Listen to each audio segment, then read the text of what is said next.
ఈ పవిత్ర నేల మీద నడయాడిన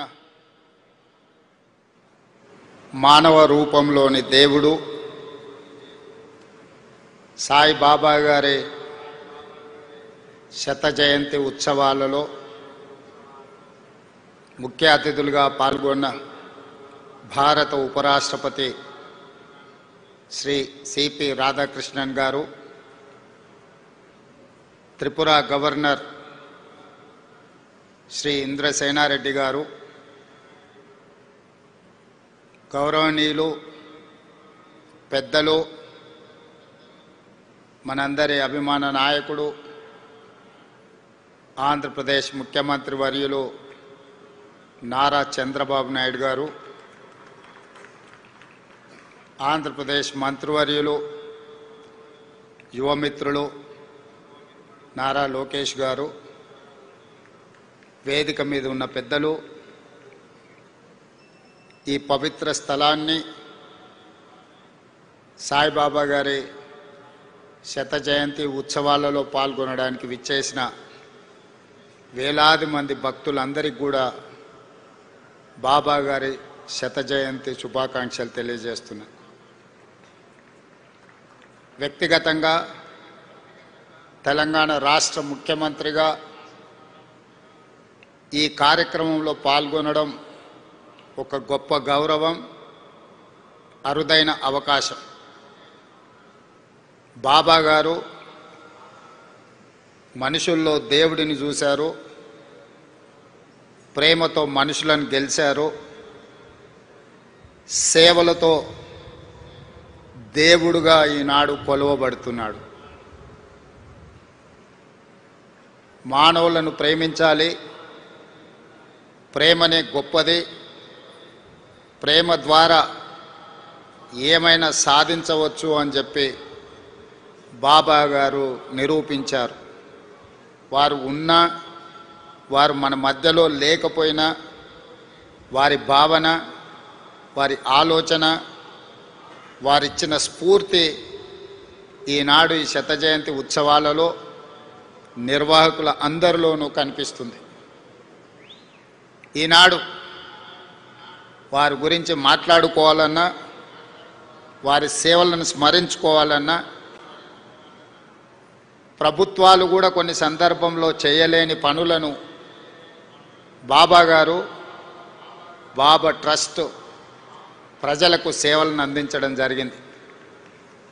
అందులో ముఖ్యంగా కేజీ టు పీజీ ప్రతివాడికి విద్యను అందించాలి, ప్రతివాడు చదువుకోవడం ద్వారా జీవితంలో రాణించగలుగుతాడు నువ్వు నమ్మి ప్రభుత్వాలతో పోటీపడి కేజీ నుంచి పీజీ వరకు పేదలకు ఉచితంగా విద్యను అందించడం ద్వారా వేలాది లక్షలాది మంది యొక్క జీవితాలలో వెలుగులను బాబా గారు నింపగలిగినారు.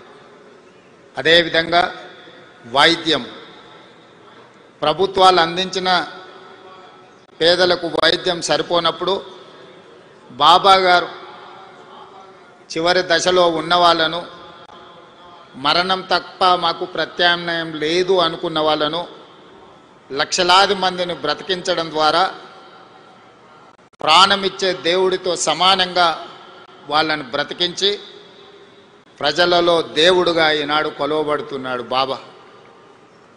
అదేవిధంగా ముఖ్యంగా పాలమూరు లాంటి వలస జిల్లాలు కరువు కాటకాలతో కునారెల్లుతున్న అనంతపూర్ లాంటి ప్రాంతాలకు ఆనాడు చంద్రబాబు నాయుడు గారు ముఖ్యమంత్రి ఉన్నప్పుడు ప్రభుత్వాలే తాగునీటిని ఏర్పాటు చేయలేని సందర్భంలో బాబా ట్రస్టు ద్వారా నా సొంత జిల్లా అయిన పాలమూరులో ప్రజల యొక్క దాహార్తిని తీర్చడమే కాదు, ఈ పుట్టపర్తి ప్రాంతం ఉన్న అనంతపూర్ జిల్లాకు కూడా ప్రత్యేకంగా తాగునీటి వసతులను ఏర్పాటు చేయడమే కాకుండా తెలంగాణ, ఆంధ్రప్రదేశ్ ప్రాంతాలే కాదు, తమిళనాడు కూడా తాగునీటి సమస్యను పరిష్కరించడానికి బాబా తన సేవలను విస్తృతపరిచి ఈనాడు వారు మనందరి మనసుల్లో దేవుడుగా శాశ్వతమైన స్థానాన్ని ఏర్పాటు చేసుకున్నారు. మానవ సేవ, మాధవ సేవ అని బోధించడమే కాదు, సంపూర్ణంగా నమ్మి విశ్వసించి అమలు చేయడం ద్వారా విద్య, వైద్యము, తాగునీటి సమస్యల్ని పరిష్కరించడమే కాకుండా ప్రపంచంలో కోట్లాది మంది అగమ్య గోచరంగా ఉన్నప్పుడు వాళ్ళకు ఒక స్పష్టతను ఇచ్చి జీవితంలో ఒక లక్ష్యాన్ని చేరడానికి అవసరమైన స్థైర్యాన్ని అందించి ఈనాడు ఈ తెలుగు రాష్ట్రాల్లోనే కాదు, భారతదేశ సరిహద్దులు దాటి 140 దేశాలలో ఈనాడు బాబా గారికి భక్తులు ఉండడమే కాకుండా వారి సేవలను విస్తరించి ఈరోజు మానవాళికి సేవలు అందిస్తున్నారు బాబా ట్రస్టుకు సంబంధించిన పెద్దలందరూ.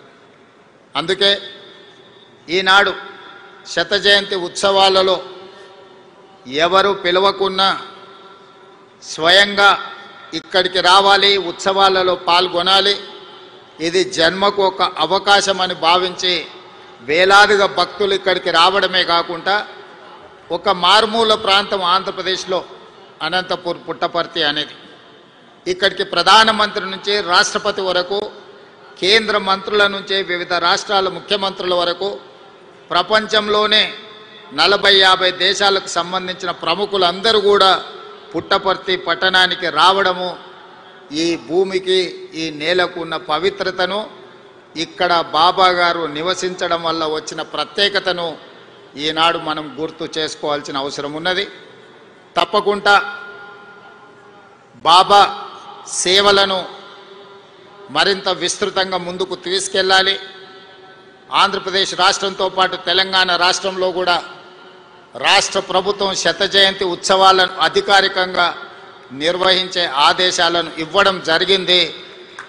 తెలంగాణ రాష్ట్రంలో బాబా గారి సేవలను విస్తృతం చేయడానికి, వారి ఆలోచనను, వారి విధానాన్ని ప్రజలకు చేరవేయడానికి మా ప్రభుత్వం ఎప్పుడూ సహకరిస్తుంది, సేవా కార్యక్రమాలలో పాల్గొంటుంది. ఈ కార్యక్రమానికి నన్ను ప్రత్యేక ఆహ్వానితులుగా ఆహ్వానించి ఇంత గొప్ప కార్యక్రమంలో పాల్గొనడానికి అవకాశం కల్పించిన నిర్వాహకులకు అందరికీ కూడా మనస్ఫూర్తిగా కృతజ్ఞతలు, ధన్యవాదాలు తెలియజేస్తూ భక్తులందరి దగ్గర సెలవు తీసుకుంటున్నాను. ధన్యవాదాలు.